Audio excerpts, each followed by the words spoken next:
Assalamualaikum warahmatullahi wabarakatuh. Selamat malam pada teman-teman semuanya. Ya, pada kesempatan kali ini saya akan menjawab sebuah tugas dari dosen pengampu mata kuliah Teknologi Pendidikan, Ibu Harisa Benisa. Tugas ini diberikan karena pada pertemuan kemarin itu terdapat tanggal merah, jadi untuk mengganti pertemuan. Jadi tugasnya itu untuk mereview. Untuk yang pertama itu menonton film The Round Clock Story. Jadi setelah itu untuk mereview dan menjawab teori belajar apa yang digunakan pada film tersebut. Jadi langsung saja untuk menyingkat waktu ya, jadi cerita singkat review pertama film The Round Clock Story. Jadi film ini itu yang dibintangi oleh Matthew Perry. Jadi ini sebuah film inspiratif berdasarkan kisah nyata ya. Jadi terdapat seorang guru itu yang berdedikasi bernama Ron Clark.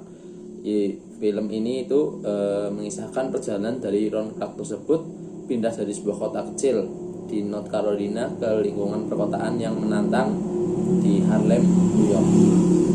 Jadi di sana ia itu ditugaskan untuk mengajar di sebuah sekolah yang memiliki reputasi buruk dengan siswa-siswa yang sulit diatur dan nilai akademis yang rendah. Jadi Ron Clark ini menghadapi berbagai tantangan yang besar, termasuk siswa yang tidak termotivasi, masalah disiplin, dan kurangnya dukungan dari orang tua. Namun dengan tekad dan kreativitas, Ron Clark itu berhasil menemukan cara-cara inovatif untuk menarik perhatian siswa-siswanya dan juga menginspirasi mereka untuk belajar, dan ia menggunakan berbagai teknik pembelajaran yang tidak konvensional. Jadi seperti RAP untuk mengajarkan tata bahasa dan metode interaktif lainnya. Jadi usahanya membuahkan hasil. Dan akhirnya siswa-siswa yang dianggap awalnya itu gagal berhasil untuk mencapai nilai yang mengagumkan pastinya. Namun di sini Ron Clark itu berhasil untuk membuat berhasil siswa-siswanya dan mengembangkan rasa percaya diri yang baru.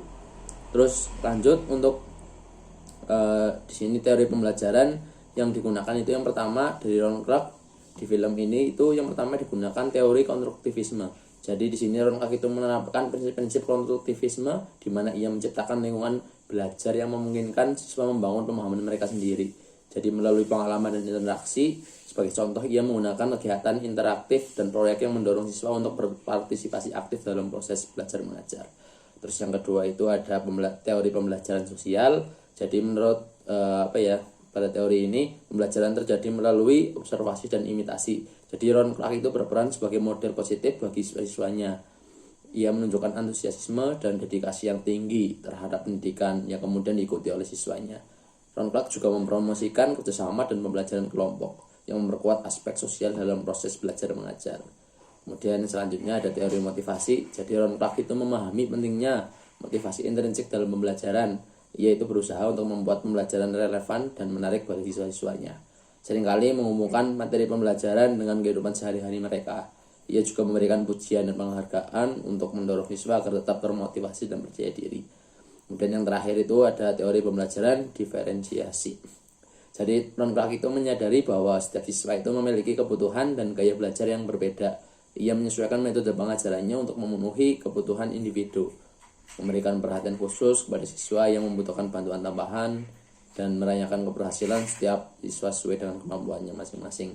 Jadi pada film The Round Clock Story ini tidak hanya menggambarkan tantangan dan keberhasilan seorang guru, tetapi juga menunjukkan pentingnya pendekatan yang penuh kasih sayang dan inovatif dalam mengajar. Jadi metode pembelajaran yang digunakan oleh Ron Clark tersebut memperlihatkan bagaimana pendidikan yang penuh semangat dan kreatif dapat mengubah kehidupan siswa-siswa yang paling tidak diunggulkan sekalipun. Begitu dari saya, kurang lebihnya mohon maaf. Apabila terdapat kekurangan, saya minta maaf yang sebesar-besarnya. Wallahul muwaffiq ila aqwamit thoriq. Assalamualaikum warahmatullahi wabarakatuh.